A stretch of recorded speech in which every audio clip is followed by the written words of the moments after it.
नमस्कार. आजचा आपला टॉपिक आहे नॉट ओनली बट ऑल्सो.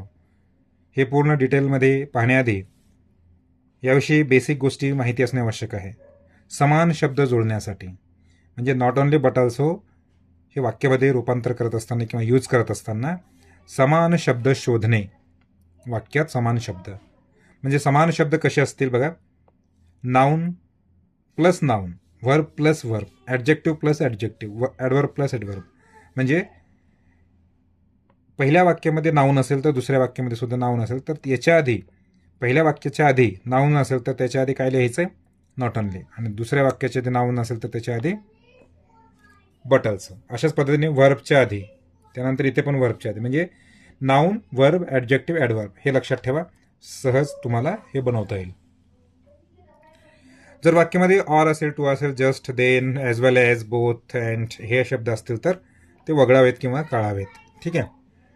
आता पहा, एखादं उदाहरण घेऊ आपण, एक्झाम्पल घेऊया, मग आपल्याला तुमच्या लक्षात येईल की कशा पद्धतीने हे वाक्य अगदी इझीमध्ये तुम्ही बनवू शकता. Example, he is he is he is he is not only smart. He is not only smart, but also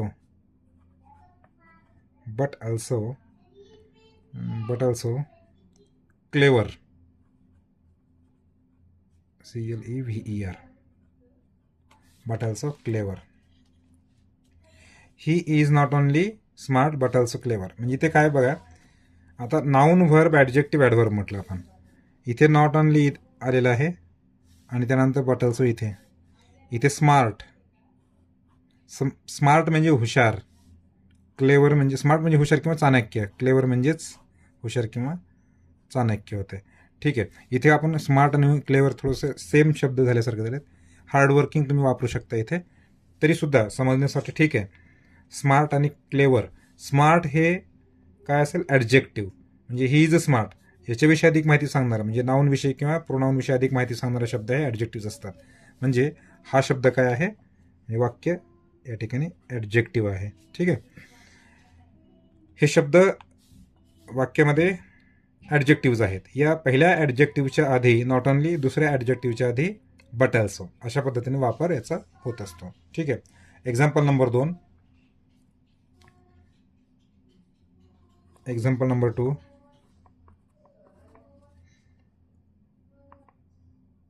I like not only tea but also coffee.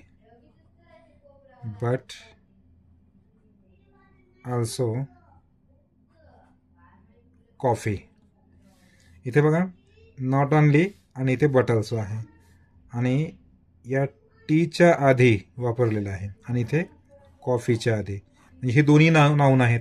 म्हणजे आपल्याला लक्षात आलं असेल की इथे हे नाऊनच्या आधी वापरले गेलेलं आहे. ठीक आहे. म्हणजे ॲडजेक्टिव्ह, नाऊन हे 2 वाक्य झालेत. आता तिसरा वाक्य बघूया आपण. तिसरं वाक्य, शी नॉट ओनली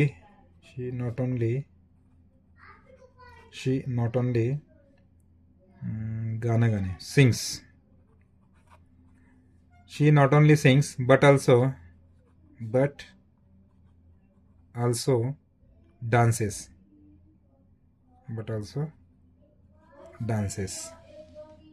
ठीक आहे. She not only sings but also dances, असं वाक्य आहे. इथे नॉट ओनली बघा आणि इथे बट ऑल्सो. सिंग म्हणजे गाणे, डान्स म्हणजे नृत्य करणे, म्हणजे व्हर्ब झालं आहे. म्हणजे आपलं हे व्हर्बचं सुद्धा झालेलं आहे. त्यानंतर चौथं उदाहरण पाहूया. चौथं उदाहरण,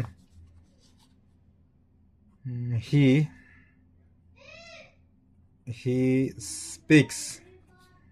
speaks not only not only clearly but also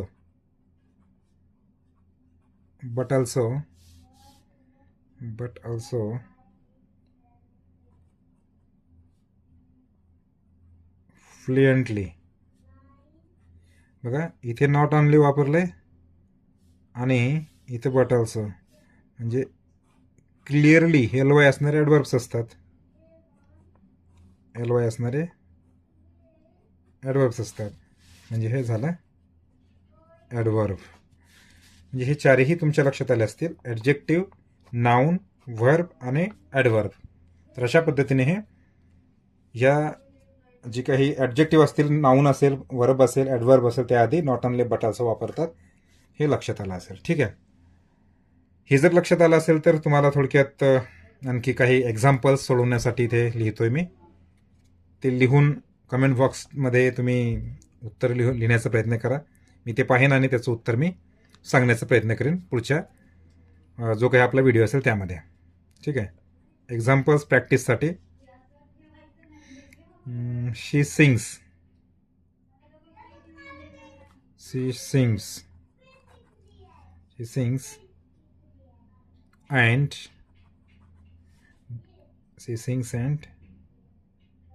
dances. आत्ताच वाक्य आहे हे. आता इथे अँड लागलेलं आहे, म्हणजे तुम्हाला हेही सांगितलं की बघा वाक्यामध्ये जर ऑर असेल, टू असेल, just, then, as well as, both, and हे शब्द असतील तर वगळावेत. आणि त्यानुसार आपल्या या ठिकाणी हे ओळखा तुम्ही, सिंग्स अँड डान्सेस हे काय आहे. मग नाऊन आहे का, व्हर्ब आहे का, ॲडवर्ब आहे का, ॲडजेक्टिव्ज आहेत. त्याच्या आधी नॉट ओनली बट ऑल्सो वापर. ठीक आहे. हा एक पहिला एक्झाम्पल. दुसरा एक्झाम्पल तुम्ही सोडवा आहे. दुसरा एक्झाम्पल,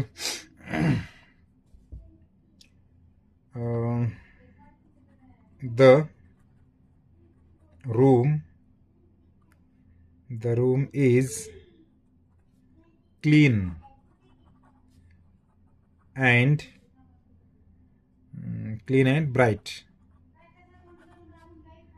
ब्राईट. इथे सुद्धा अँड आलेला आहे. आता कुठे कसं वापर करायचं बघा तुम्ही, कारण इथे दोन्ही ठिकाणी म्हणजे सेम आहे, अँड आलेला आहे. इथे सिंग्स, डान्सेस, क्लीन, ब्राईट. मग हे तुम्ही ओळखून नॉट ओनली बट ऑल्सोचा वापर करा. ठीक आहे. नंबर 3चं उदाहरण देतो.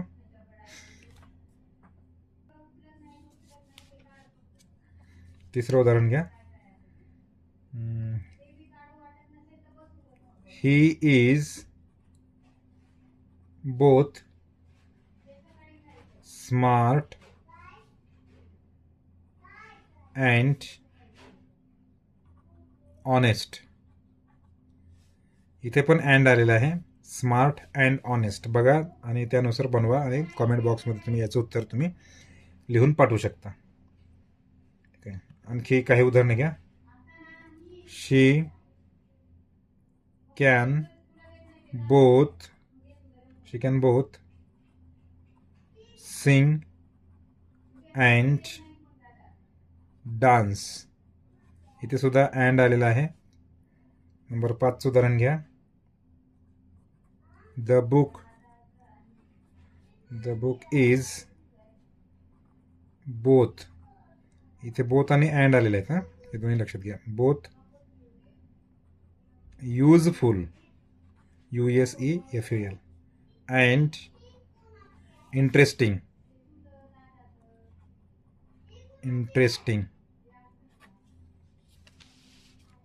नंतर उदाहरण घ्या. Number 6. He speaks as well as. आता ॲज वेल एजचं उदाहरण दिलं इथे. He speaks as well age.